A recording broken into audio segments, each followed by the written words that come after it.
Hi, everyone. I don't know about you, but I sure am ready to get a good, safe COVID vaccine so I could start traveling around the world again. But tonight, I am at least glad and I feel fortunate that I've got Chocolate, who came for a little while, and I'm going to put you down. He is such a love bug, and Fluffy always likes to make it into a game. So I'm going to put you down so I can talk to everybody about some important stuff. Yeah, I love you. Yes. Well, today, something really important. The UK announced it has given emergency authorization to the Pfizer-BioNTech coronavirus vaccine to soon begin inoculations against the awful, insidious COVID-19 that has now killed more than 1.4 million people on this planet. That makes the UK the first country on Earth to okay the COVID vaccinations. And here in the United States, on December 1st, the CDC Advisory Committee on Immunization Practices announced that soon the committee will vote on which groups of Americans will get shots in their arms first. And here is probably what is going to happen. First, the 21 million healthcare workers in the United States will be vaccinated in order to keep treating the still growing numbers of COVID-19 patients. Second, the 3 million elderly people in nursing homes and long-term care facilities, where nearly 40% of deaths from COVID-19 have occurred since the beginning of 2020.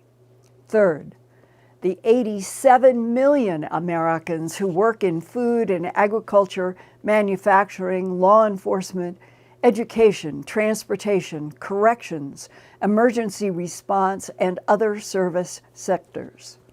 Fourth, adults with medical conditions that put them at high risk of severe illness in COVID-19. Fifth, perhaps all people over 75 years of age will be clumped together in an approved group for vaccinations. And sixth, then the general population. Now, the timeline for all of this, maybe healthcare workers can start getting vaccinations as early as the end of this month of December or in January 2021.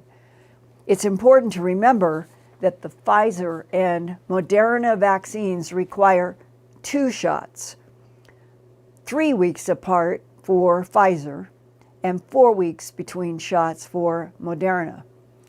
And for those of you who have had COVID-19, should you get a vaccination? The medical consensus now is probably, and the reason, people who have contracted COVID-19 have some immunity, but no one knows how long the immunity lasts. Just like the common cold coronavirus, you can get a cold every year because the virus mutates. That might be the case with COVID-19 as well, mutation and then waning immunity. And that's also why we have to get a flu shot every fall to help fend off the new strains of influenza. Well, what I've outlined is a general pattern of what the future could look like. But every state in the United States will be making its own rules. So the final decisions could vary state to state. But at least there is now some light at the end of the dark, depressing COVID tunnel. So don't let your guard down now while we are all having to face that we have to get through December, January, February into March, and to do it as safely as possible. And then hopefully as many people as possible will have vaccinations in 2021. Well, as depressing as COVID is on Earth, there was excitement on the moon yesterday, the first day of December 2020, at the Mons Rumker volcanic plain on the moon's front side facing Earth. There is a lot of billion-year-old lava there, and one of the astronomical mysteries is why. What caused so much lava eruption in that Mons Rumker region of the moon? Yesterday, China landed the first Earth rock gathering mission since 1976.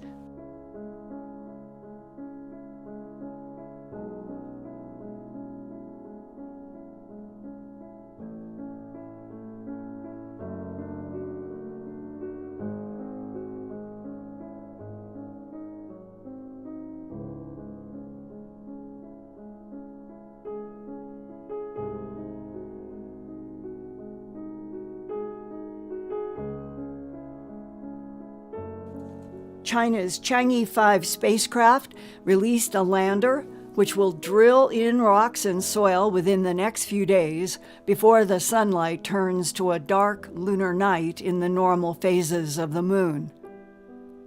If all goes well, the lander will return to the Chang'e's orbiter and get back to Earth by the middle of December with a goal to land in China's Inner Mongolia region. And that will be the first rock collection mission since the Soviet Union's Luna robotic landers got to the moon with Luna 24 in 1976. The United States had gathered rocks first in Apollo missions, then the Soviets in their Luna missions, and now China is only the third nation from Earth to gather moon material for study. Beyond the moon and out into the universe, at last an outstanding and courageous scientist has stepped up now with a book entitled Extraterrestrial, the first sign of intelligent life beyond Earth.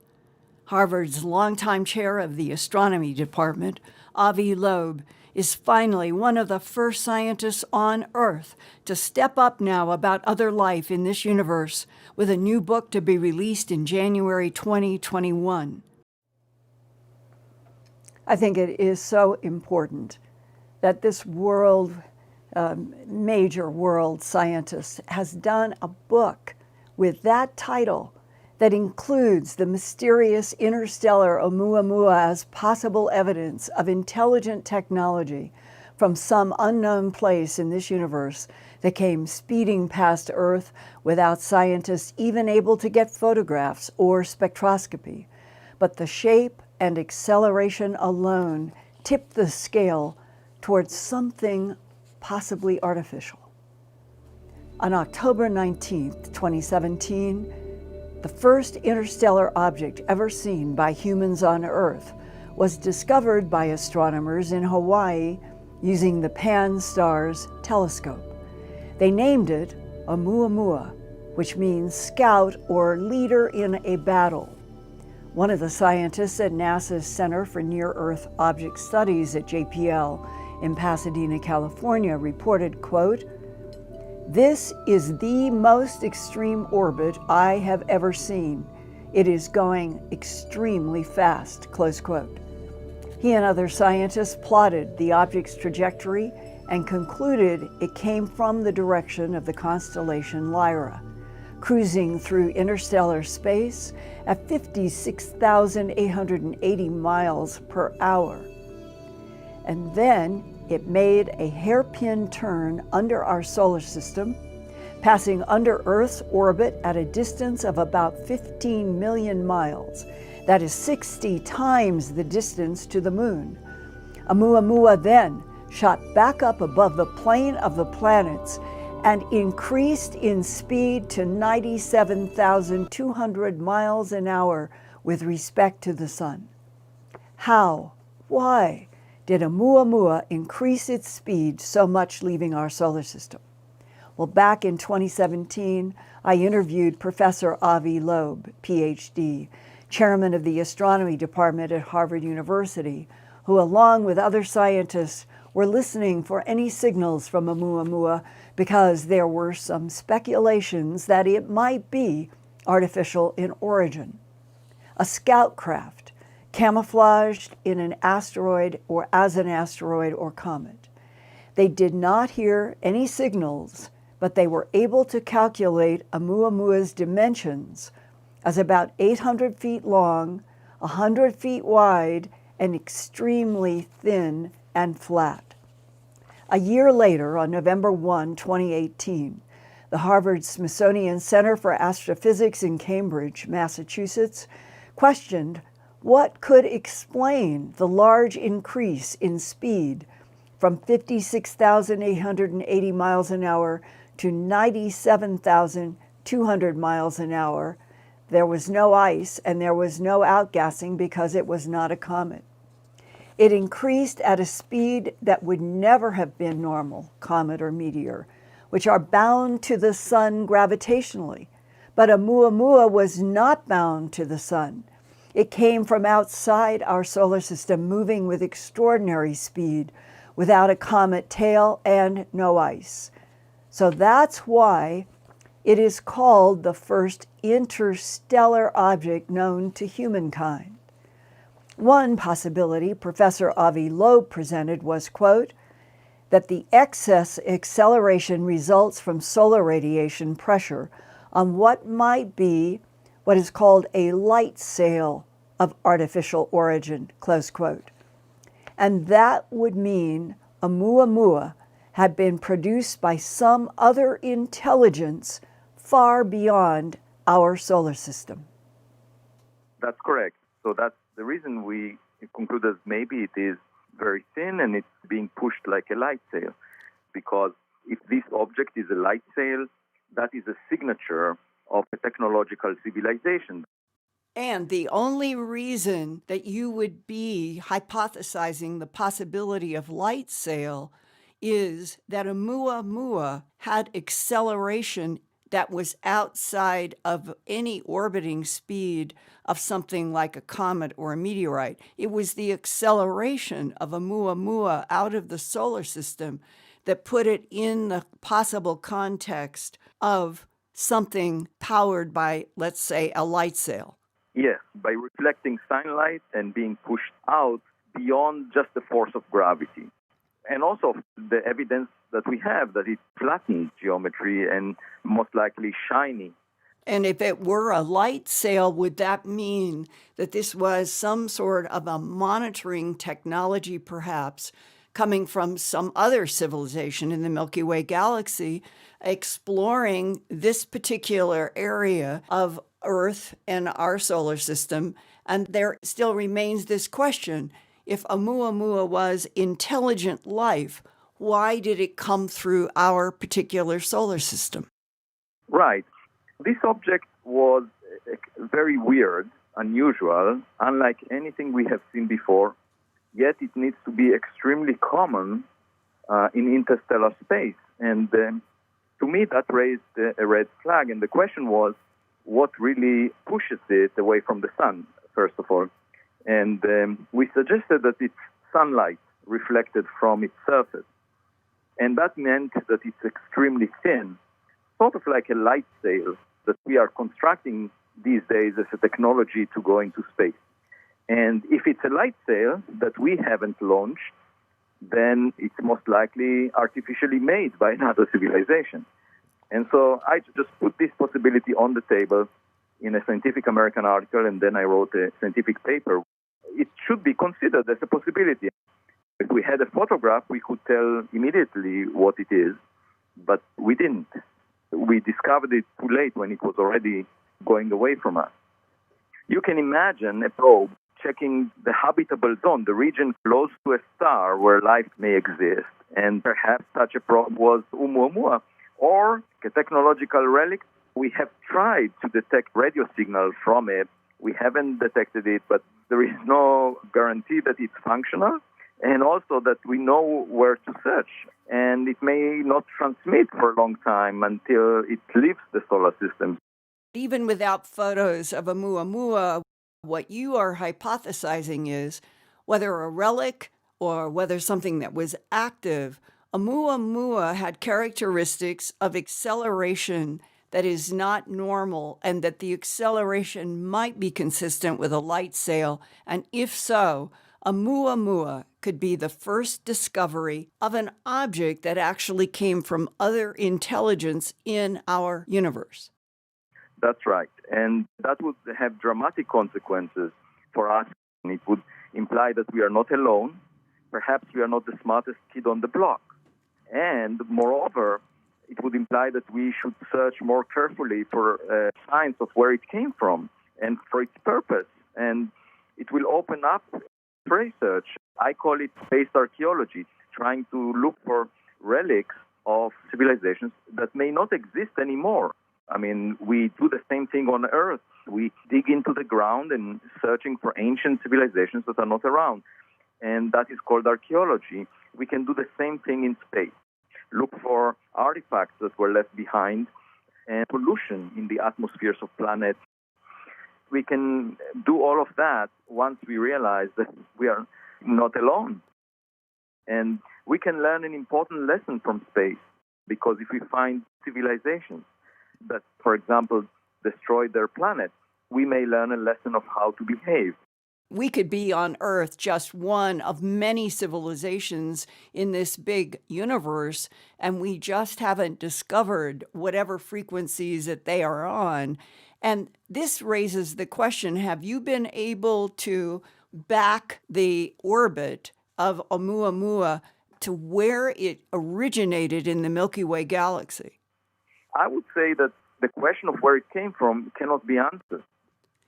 If people now in December want to pre-order your book, is it already on Amazon.com?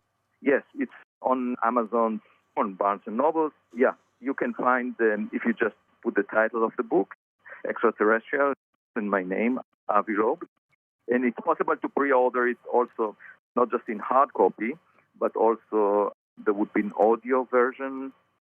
Your work and your open mind are so important. I want to thank you for doing what you do to try to expand our consciousness about the likelihood that we humans are not alone in this vast universe. And it's now just an evolutionary step to our finally finding that there is other intelligence. I think it's arrogant to believe otherwise, to feel that we are unique. I hope all of you will go to Amazon.com, Barnes & Noble, wherever you like to buy your books, and to get Professor Avi Loeb's important new book that has been described by some of the reviewers as luscious in its writing, and the fact that he is a major scientist who had the courage to make, all caps, extraterrestrial, the first sign of intelligent life beyond Earth. Having interviewed Professor Loeb now 3 or 4 times over the last 3 years, and coming to have deep respect for his intelligence and his enthusiasm for trying to keep moving out and trying to make everyone, from an academic point of view to scientists that he's working with on that Project Starshot, in which maybe we will have the ability to get laser energy that will push what they call a wafer-sized craft, moving at maybe 30%, 70%, the speed of light toward Alpha Centauri in that solar system, that these are real plans, real efforts to get physics and science behind this desire that we have to see what is beyond our solar system, and that it is important for us to find a way to perhaps extend the human life into other planets, not just in this solar system on Mars or the moon. And that for people who find Oumuamua to be as interesting as I do, at my Earthfiles News website, I have done, I think it's 3 now, really in-depth reports about Oumuamua, and they're are a lot of cross-references in the websites and more information. And I think that all of you would find it really, really satisfying and valuable to read as much as possible about Oumuamua, because it ties into this sort of new evolution of thinking about light sails that would be powered from Earth with lasers. And the question is, was Oumuamua something like that?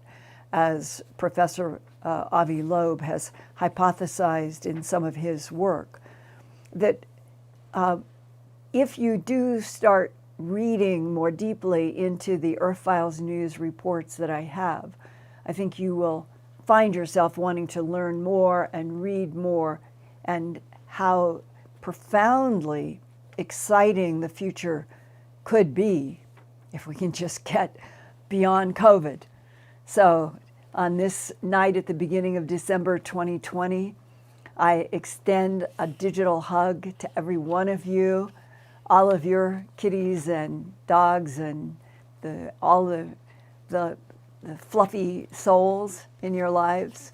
And with this as a kind of gift from me to you tonight, getting away from the heaviness, I guess is the way to put it, of this pandemic on the earth for a while. I would love to know what your comments and questions are tonight. And Peggy, what have we got? Hi, Linda. First, I'd love to thank everybody for their super chats. So thank you, Moonbird, Leo Zabo, Jeffrey Rizzo, Stan Kozlowski, Kendall 190, Jenna McHugh, Vicky Martinez, Len Beeler, Cesar Lopez, Genovic Law Office, Maisie H., Carlos, and TNC. Thank you, everyone. Give Peggy a hand for the pronunciations. You did that very well. I think some of you work at coming up with a series of syllables that we are going to have our tongues tied trying to say them. Thank you. It's wonderful. Thank you so much. I think this is a great first question. Somebody would like to know, what are the chances that we missed previous interstellar objects in the past? Oh, I'm sure that's true. The consciousness of Homosapien sapien, remember, if you do the crossfade with Neanderthalensis, we're only going back 45,000 years. This is a 4.6 billion year old solar system. So given what seems to be some kind of, let's just say, following John Brandenburg's work, violent history on Mars, the fact that our own moon may have been placed there by intelligence on purpose, or as some astronomers and astrophysicists think, that it was the side fling of some large object that came through the solar system, and that there has been a tremendous amount of agitation throughout this evolution of our solar system. And in terms of human minds and eye, we're just babies. Just put the fraction, put 45,000 in a fraction over 4.6 billion and write out all the zeros. And that's the fraction of consciousness that this particular humanoid model has had. So imagine all of the things that have happened in this solar system and on this planet. I'll give you another example.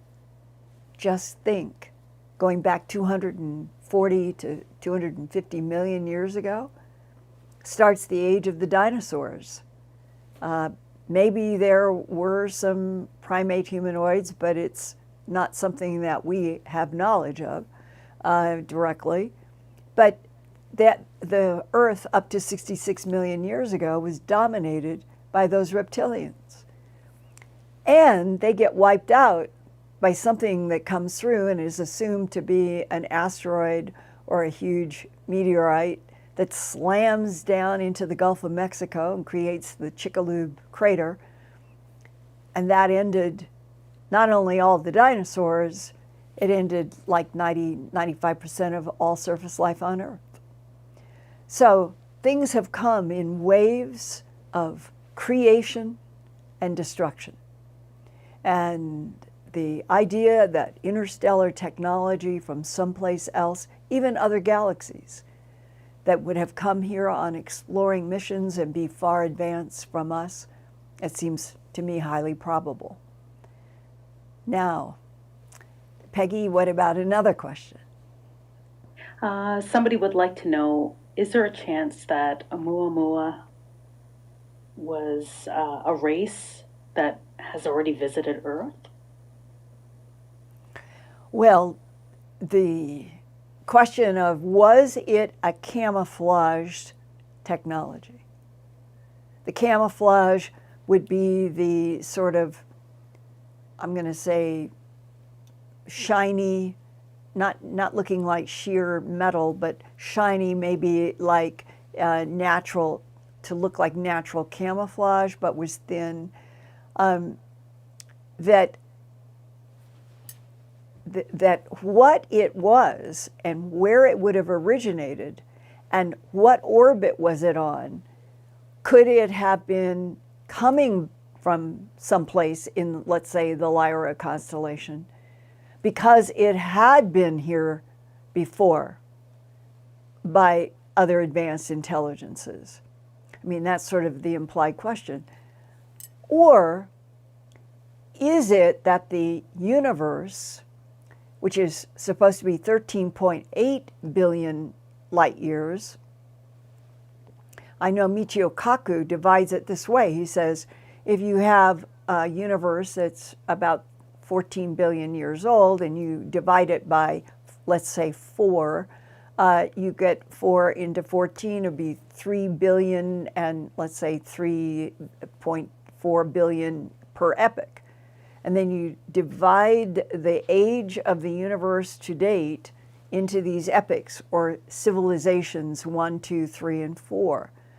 So that by the time you get out to where we are in this one tiny little rivulet in the big Milky Way galaxy that our solar system is in, you've got civilizations 1, 2, and 3 that could have been evolving before you get to the last 3 to 4 billion year segment of the universe that we're in now. And that definitely gives room to consider that there could be advanced civilizations that, in terms of looking back in time from where we are, that they may have evolved 4 billion years ago in this universe. And where would they be in terms of technology and moving point to point and manipulating gravity and moving through maybe black holes into other dimensions and other timelines, as has been described in some of the human abduction investigations. While we, here in this little arm of the Milky Way galaxy, this humanoid consciousness of Homo sapiens sapien is only 45,000 years old. So you could have this huge bell-shaped curve of experience in this universe, let's say going back 4 billion up to now. And maybe they know a lot about this particular galaxy, and that maybe they have other worlds to conquer, other dimensions, and maybe they only get to this part of the Milky Way galaxy every once in a while. Those are all the things that would be fascinating to know.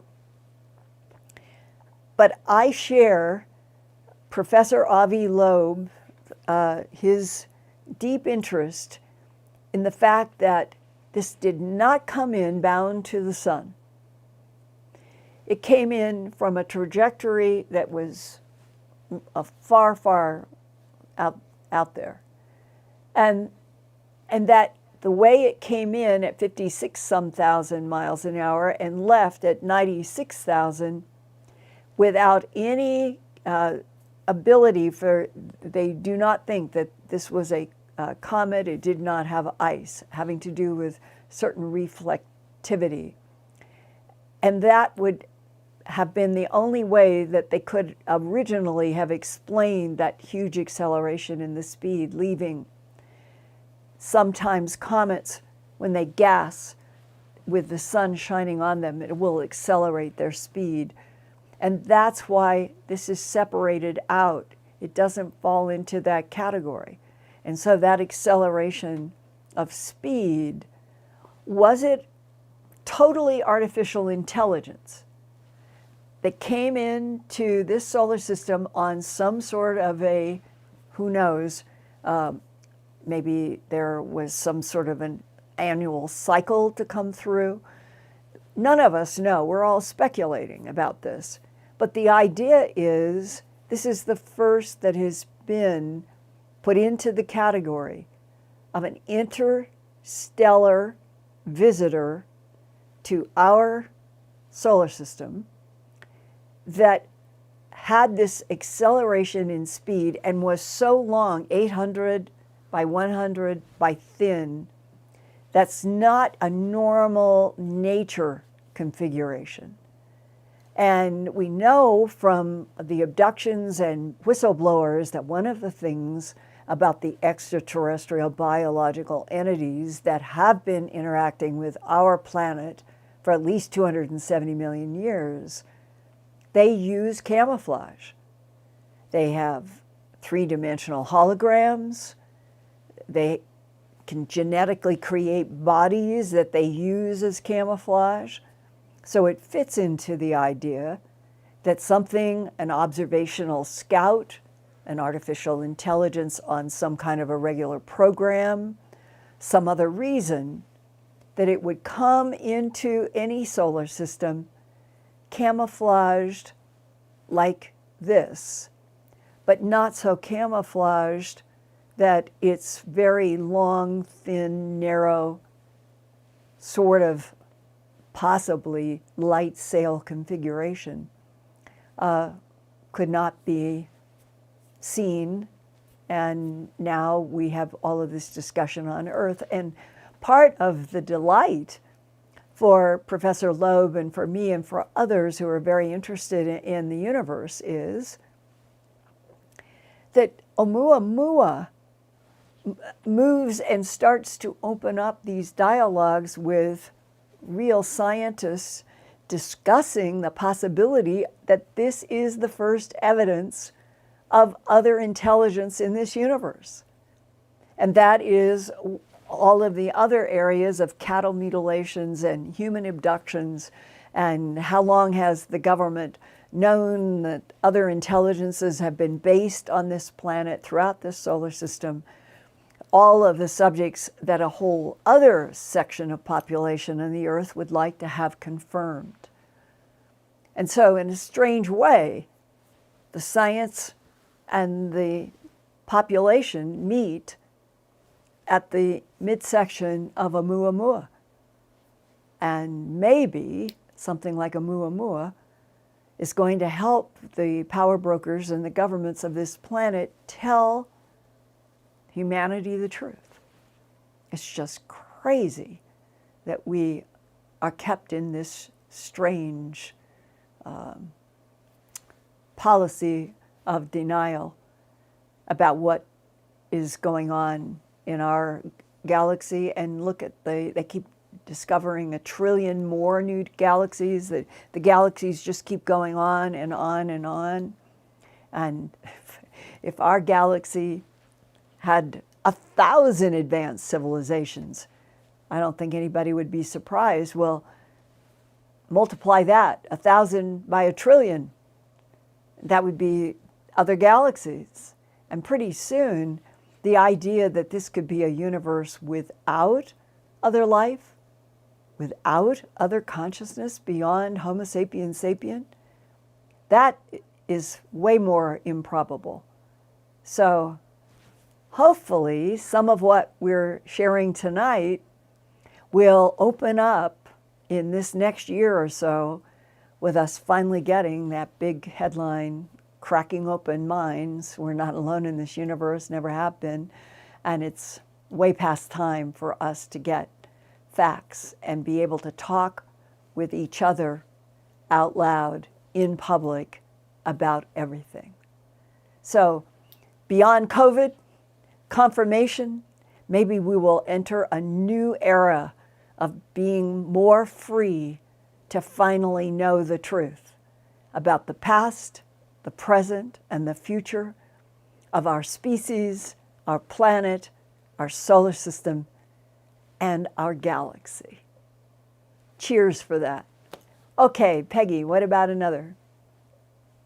Is there a chance that NASA or another government is hiding information about Amumua from the rest of us? Well, it's a good question. I think Avi Loeb and I have talked pretty frankly about it, that here was the big problem. Now, on the other side of the question of what I'm going to raise is that somebody may have gotten photographs. Somebody may have had a listening device. And the somebody might not be the scientists in the observatories like in Hawaii that pan-starred, who would have known that this had already done its big hairpin turn around the sun, going out, accelerating at nearly 96,000 miles an hour. But as I understand it, and nobody has ever come forward to contradict this, no one got photos. So that no one would include, I would think, all governments. That this came in fast, unexpected, was seen first by pan-stars. They weren't able to get a photo. Avi Loeb and Starshot began listening for any audio coming off of it. And I think that so far that he and others have laid it out pretty well. It all happened relatively fast. And that's why we don't have the evidence that we would have on, let's say, an approaching comet that would take a month or two and would be approaching slowly, and we'd keep taking photographs. So right now, it's a good question. It's a great question. But we don't have any other information that would suggest that there was secret information. But if anybody listening has more information about Oumuamua and interstellar technologies that our government might secretly know have come by, separate from, let's say, extraterrestrial biological entities based on our planet, based on Mars, sort of indigenous to our solar system, even if they've come from someplace else. We're talking about truly interstellar sources that have come and gone. Does anybody have any more information about that? I would love to know. So my email address always is earthfiles@earthfiles.com or ProtonMail, and that hard mail sometimes is a really good way, just through the US mail, and FedEx if something is really urgent. So I would love to know if anybody else has hard information about Oumuamua. Okay, Peggy, what else? I think just one more question about Amumua. A viewer asked, could the craft itself have been intelligent? Yes. Excellent question, and in the context of what whistleblowers have told me, in the context of the, it's approaching somewhere around 1,900, 2,000 people that I've talked to in the human abduction syndrome. There are so many strains of information about how the craft are like a living organism, a conscious organism that interfaces with the minds, the consciousness of whatever you want to call them, extraterrestrial intelligence, other intelligence. And there have been too many people on the military side, the physics side, and the abduction side who have described this for the last 70 years periodically, that the craft are so advanced that, as one particular, it's always fascinated and kept with me, that there was information that we got a craft that we took some objects from, like into a laboratory. And within a period of time, like 48 hours of Earth time, everything that was taken from the craft into Area 51 or S4 or Wright-Patterson or China Lake or wherever it was, it disappeared from the lab. And then, to their complete astonishment, they found the objects exactly where they had been gathered from inside of the craft. And this became a big discussion that I had once with a man who knew about the technology. He himself had been abducted. He was in the sci-tech area. And he said it was his understanding that there were these craft that were more like living consciousnesses, that every molecule, every atom, up to the macro scale, it knew where every atom, molecule, every piece of everything was always supposed to be. And that no matter if you took, let's say, we'll call it ET cup of something out of the command where they piloted, and you went into a forest on Earth, and you left your ET cup meaning not human slang, meaning it was the ET drank something. That cup in a forest on Earth, no matter where the we'll call it the conscious life craft was parked, on the planet, out at the moon, Mars, Uranus, and beyond, the cup would be back there at a certain period of time. And it was just using that as an example.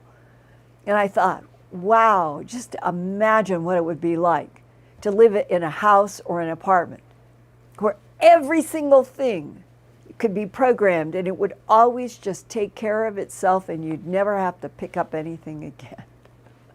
Maybe that is another part of the future. Maybe it will be, we will have eventually, if we survive ourselves and our tribal warfare, that we could get to an exciting age of exploring and having our houses take care of the house themselves, and the cars really could drive themselves, and we would be moving into another layer of what Michio Kaku calls civilization 1, 2, and 3. Now, what about another?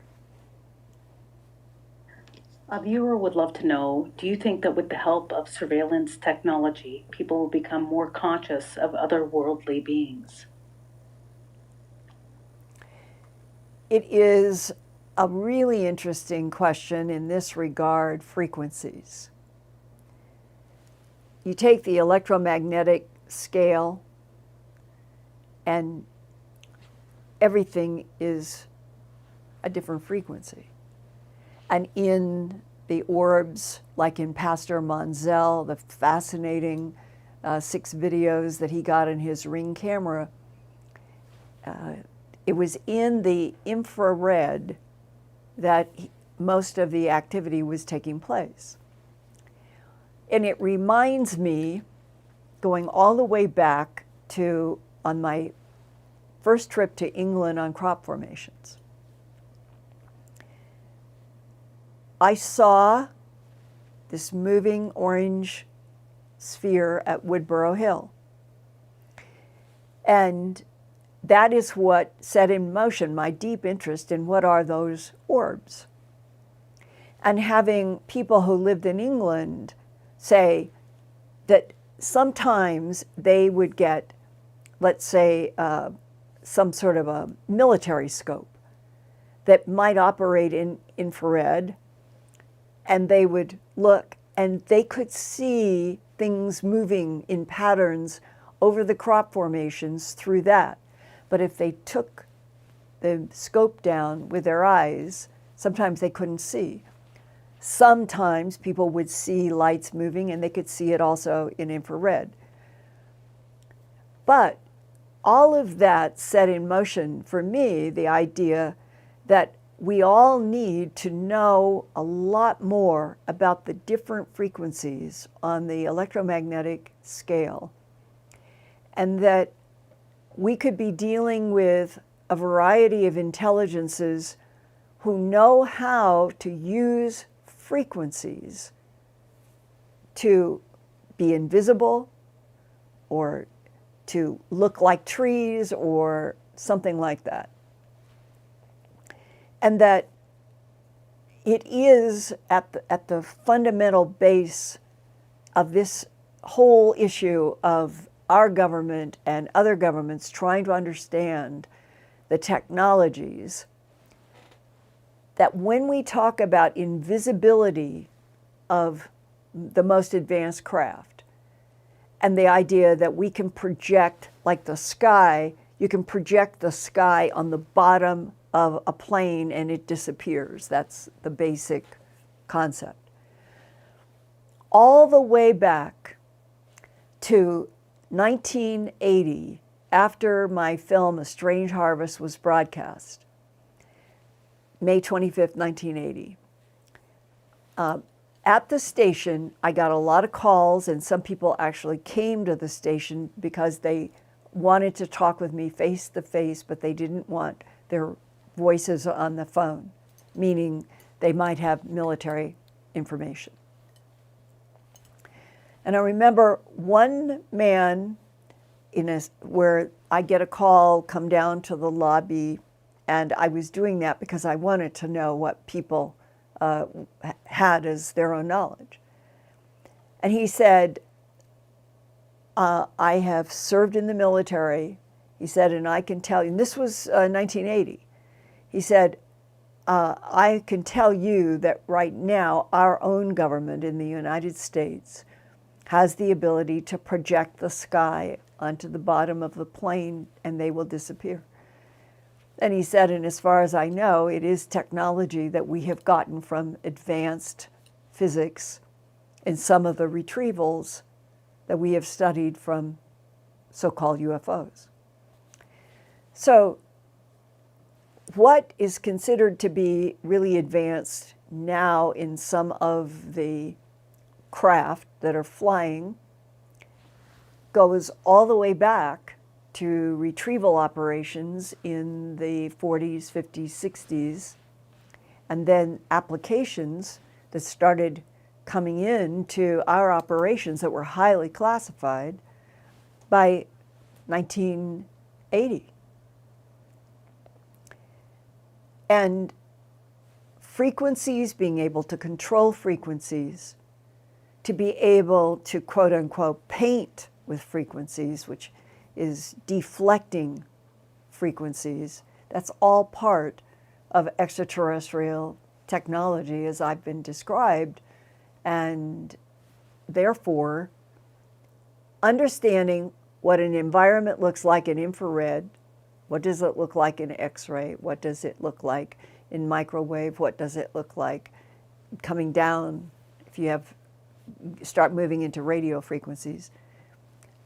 But there are people who have some sophisticated technology, and that's what they're interested in, looking at the sky and the environment and all these different frequencies and then comparing what they record. So it's not an idle speculation. It's really, really important. And I just hope that we will reach a time, I hope it's in this century, where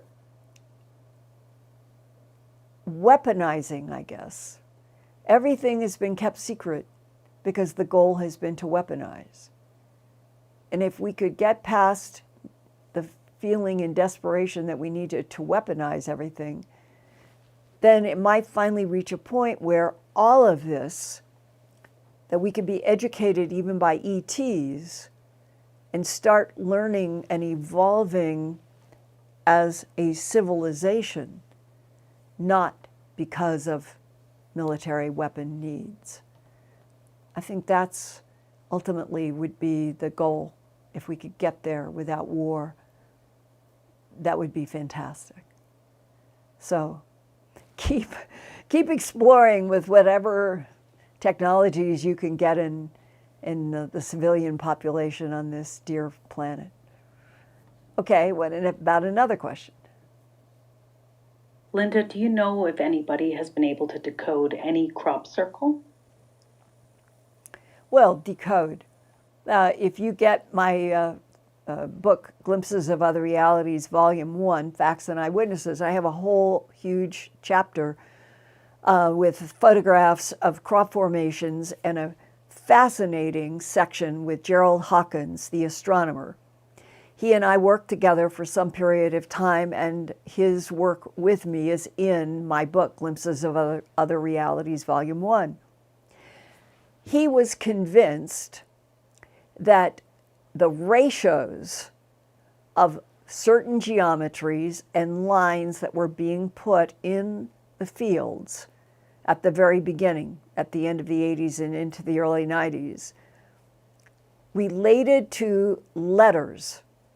In other words, mathematical ratios he then calculated and put into a code that he could apply to the English alphabet, and came up with the initials of some famous scientists, computer engineers, going back into the 19th century. And he hypothesized that possibly what was happening in the crop formations was that intelligence that would go on beyond the moment of death might be able to come back and signal its presence, signal its ability to interact with the planet in frequency, mathematical ratios, the things that were happening in crop formations. And then humans who cracked that as a code in the crop formations could work back from the initials to that work and then read about that work of that person who had died in the 1900s and that they were coming back through the crop formations. It was a fascinating kind of evolution of being able to be with Dr. Hawkins, Gerald Hawkins, look at that math through his eyes. It's in Glimpses of Other Realities, Volume 1, Facts and Eyewitnesses. And you will find that some of the evidence that he presented is really hard to ignore.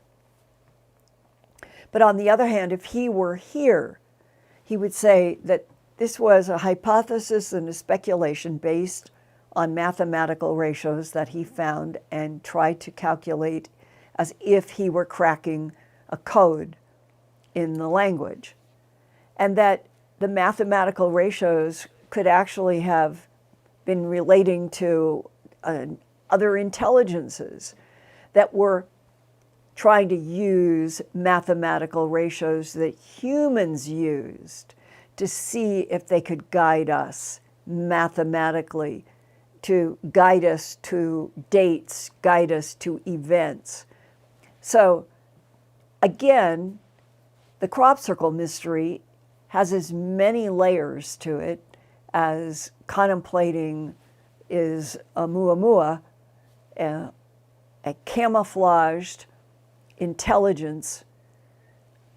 All of these things are fascinating, but to be able to prove is still something that is elusive. What about another question? A viewer asked, do you believe that ETs have lived around us from the very beginning? Of primate humans like us, yes, absolutely, not a question. I think that the Defense Intelligence Agency analyst that I have talked about, who said our government had proof that 3 competing extraterrestrial civilizations had been using planet Earth as a laboratory for at least 270 million years. Put 2 million over 270 million as a fraction. That means the 2 million is where Homo erectus stood up for the very first time in Africa 2 million years ago. There was no standing up Earth primate around 2 million years ago till then. According to the DIA analyst, 3 competing extraterrestrial civilizations going back 270 million years, 268 million years before Homo erectus stood up in Africa, using this planet as a laboratory, manipulating genes, harvesting genes, extracting minerals, all of the things that would be done in 268 million years before there ever was any standing up primate. So if you come from 2 million years up to the crossfade 45,000 years ago between Neanderthalensis and Cro-Magnon, you can see that in the scope of competing extraterrestrials, 45,000 years is like a snap of the finger in terms of a piece of time. So when it comes to understanding their advanced agendas, what they have done throughout this solar system, throughout the Milky Way galaxy, Andromeda galaxy, and on and on and on, we really are babies.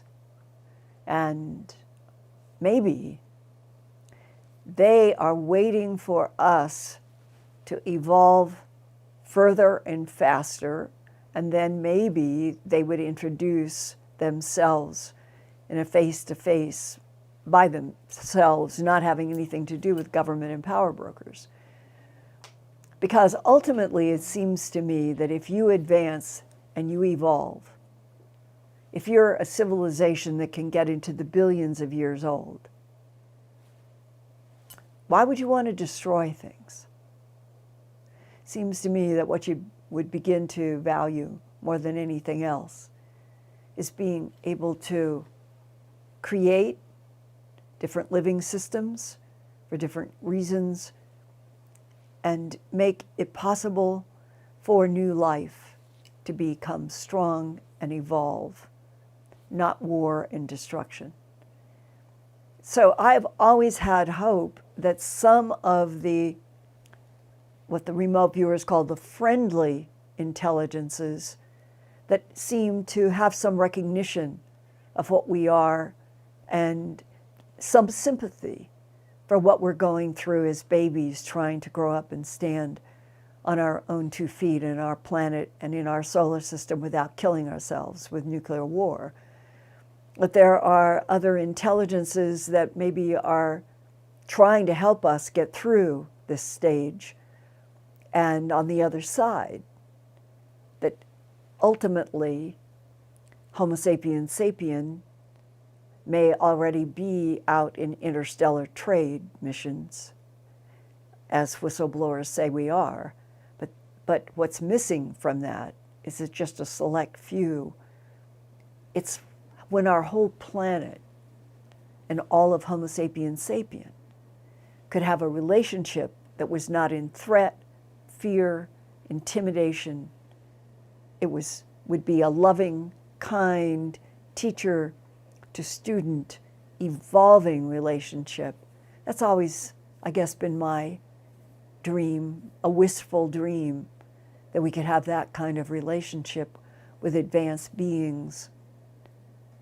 And the evolution of learning with those that come from someplace else in the universe and not being afraid of it, but humans growing and getting stronger because of it.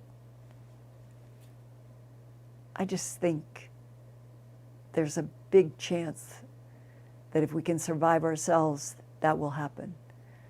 And I would love to be a student to an advanced being who knew everything there was to know about this universe and the universes beyond and all of the timelines and all of the dimensions, and who could tell me, are we really in a three-dimensional holographic universe? If we are, who is projecting this universe? How do they project it, and where do they project it from? And if there are projected universes by other intelligences, does it ever end? Roger Penrose, in an interview I did with him 2 years ago, Linda, there's no beginning and no singularity end. It's just constant cycles and cycles and cycles of time that goes on forever. That was Roger Penrose, who just got the Nobel Prize for some of his work this year. It was fascinating to hear him talking about his idea of universes not even having singularities. So, brilliant minds that are human on this planet even have different perspectives on what it means to be in a universe that we think had a beginning and will have an end. Maybe infinity, down with entropy and up with light, infinity, is the true nature of everything we're in. And when you get to that level, our human minds sort of go tilt. But part of these dialogues, aren't they all part of helping each other get to that place where you go tilt on 1,000 subjects, and then you learn more, and it isn't tilt, it moves to curiosity, even excitement, as we keep learning and learning together. And on that note, I think I got the time right tonight. I want to wish you all strength and health and joy where you can find it in this December, going into January and February, in which I hope every one of you don't let your guard down on COVID, and don't listen to anybody who says it's not real. I've talked to too many scientists now who say they've never seen anything like what this can do. So, protect yourselves, love yourselves, and I'll look forward to seeing you next week.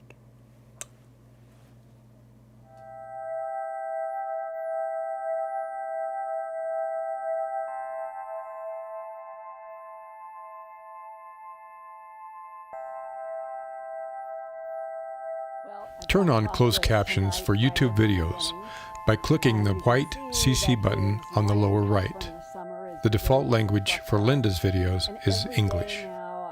If you would like to see the captions in another language, click on the white settings button next to the CC button. Select Subtitles CC, and then select Auto Translate. Select a language,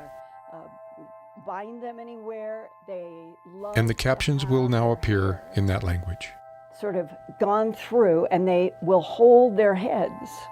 I never had a cat do that before. And they'll pull against the comb, helping me get out snarls. And I think it's the best they've ever been.